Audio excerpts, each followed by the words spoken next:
We have an interesting guy here for this segment. Ross Benish, author of Rural Rebellion, How Nebraska Became a Republican Stronghold. Ross is an award-winning author of 3 books. As a journalist and market analyst, he has written for publications such as Wall Street Journal, The Nation, Entertainment Weekly, Rolling Stone, The American Prospect, and Esquire. You got a whole list of resume, man. People can Google you and get the rest of it. How are you, sir? I'm doing good. Thank you for that fantastic introduction. Absolutely, man. Let's talk about Nebraska, because the basis of your book is about how basically Democrats lost Nebraska. It is now a Republican stronghold. I want you to unpack some of that. Why do you think Nebraska is a Republican stronghold, and how does this signal some type of warning, as you insinuate, to the rest of America? Yeah, Nebraska, when I was born, elected Democrats as well as Republicans statewide to Congress, as well as to the governor's seat. And now Republicans win handily and easily. And there are several reasons why. One of those is Republicans really activated the right-wing churches and conservative churches. And they used Christianity to help drive out the vote over time, particularly using the abortion issue. And then another issue, I believe, is that the parties have become more nationalized. And in Nebraska, the perception is that the Democratic Party is coastal and isn't there for them and doesn't care for them. And meanwhile, the Republicans heavily outspend their opponents. So if you're in a rural area, what you're seeing is a lot of GOP messaging, whether that's in the church or whether that's in advertising, that really drowns out the comparable Democratic messaging. Let me ask you this question, because you brought up how the Republican Party has been able to basically use the Christian evangelical movement, conservative churches, to get their message out. Are you a Christian evangelical yourself? I'm Catholic. Okay, so you're not. All right. I would say they also use the Catholic Church though as well. Let's talk about abortion. Sure. Which US senators out of Nebraska have actually put up a bill to make abortions illegal in the United States? Well, there's been a lot of reactionary bills to come out of Nebraska senators. Ben Sass, Deb Fischer are both very, pro-life or anti-choice, whichever phrase you prefer. I remember a few years ago when Governor Northam from Virginia was pushing a bill in Virginia that didn't affect Nebraska at all, mind you. And it was a bill to make abortion more accessible. And Ben Sass went on Fox News and he talked about how this was terrible for America, and we were letting evil come over our country. And he really rode that stump speech, and that's what he used to talk about in his campaign in Nebraska. And meanwhile, that was a bill that didn't. It was a Virginia state bill.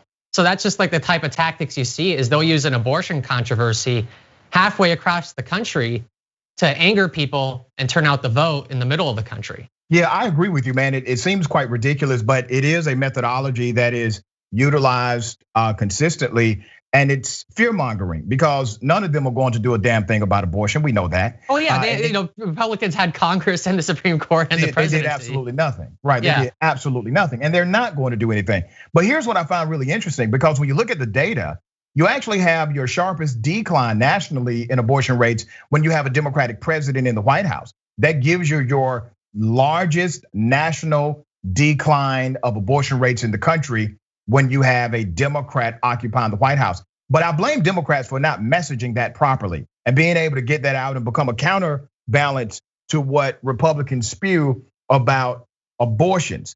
Now, let me ask you about your sentiment as it relates to America needing to take a lesson from Nebraska. In Nebraska, you guys do something a little different. I actually like the way you do your electoral college vote. You all split the electoral college vote, all right? So Biden actually got an electoral college vote out of Nebraska, even though he did not win Nebraska.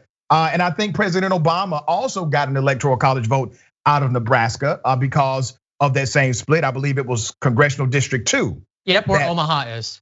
Right, where Omaha is located, right? So you all have 5 electoral college votes. The Democrats seem to always get one, even in your just holistically Republican state. But how do you think Nebraska is somehow reflective of what's happening nationally? Because we just saw the opposite of that nationally. Well, where I think Nebraska is really reflective of nationally is how our state legislature has become so partisanized. So you talked about us doing unique things. The electoral vote splitting is certainly unique, but our legislature is even more noteworthy because we're the only state in the country to have a officially nonpartisan state legislature. It's just one house. So the parties aren't officially evolved, even though votes can be very partisan. But even though it's nonpartisan, it has become very dominated by Republicans over time due to campaign finance, deregulation.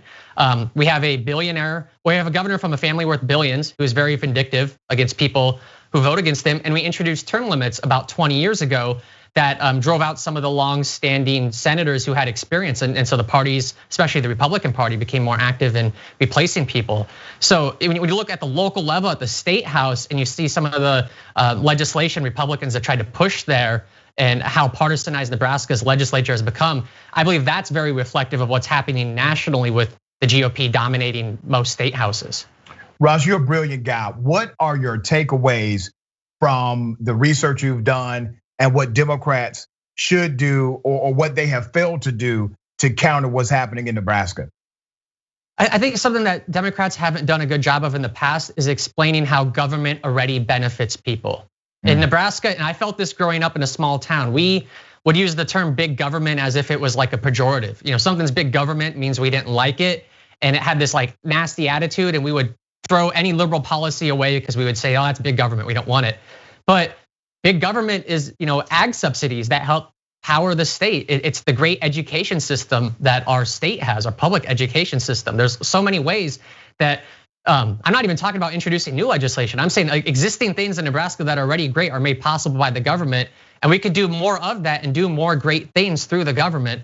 And Democrats haven't done a good job of showing Nebraskans how they're already benefited by the government, even if they're hostile to it. Do you have an issue with the big money that you see now in politics in general? Because obviously the Nebraska politicians are benefiting from this big money spend. Do you have a problem with it? I have a huge problem with it, especially at the local level. Our nonpartisan state legislature, if you compare the amount of money spent on races in 2000 compared to the amount of money spent on races in November, it's increased like sixfold in 20 years. It's absolutely ridiculous. These districts of 35,000 people are being dictated by people in Washington who have large purse strings. So it's not good for local economy in Nebraska. When will the message trickle down to people in Nebraska? Because everyday people cannot be benefiting from a system that's so corrupt and antiquated and also connected to big money. Like regular everyday people cannot win in that program. Yeah, I wish I had a great answer for that.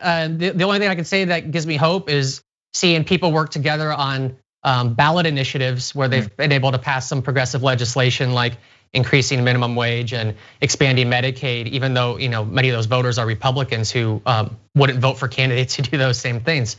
But when that bigger message is going to get across, I've found it hard to be optimistic this year, especially because I've been stuck in my apartment for 9 months.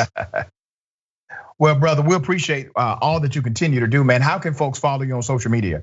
Sure thing. I'm just at Ross Benish on Twitter and on LinkedIn and Facebook. And you can reach me on my website, rossbenish.com. Ross, you keep telling the truth, brother. Thank you for your time. Thanks so much for having me on the show. Absolutely. Thanks for watching the Young Turks. We really appreciate it. Another way to show support is through YouTube memberships. You'll get to interact with us more. There's live chat emojis, badges. You've got emojis of me, Anna, John, JR. So those are super fun. But you also get playback of our exclusive member-only shows and specials right after they air. So all of that, all you gotta do is click that join button right underneath the video. Thank you.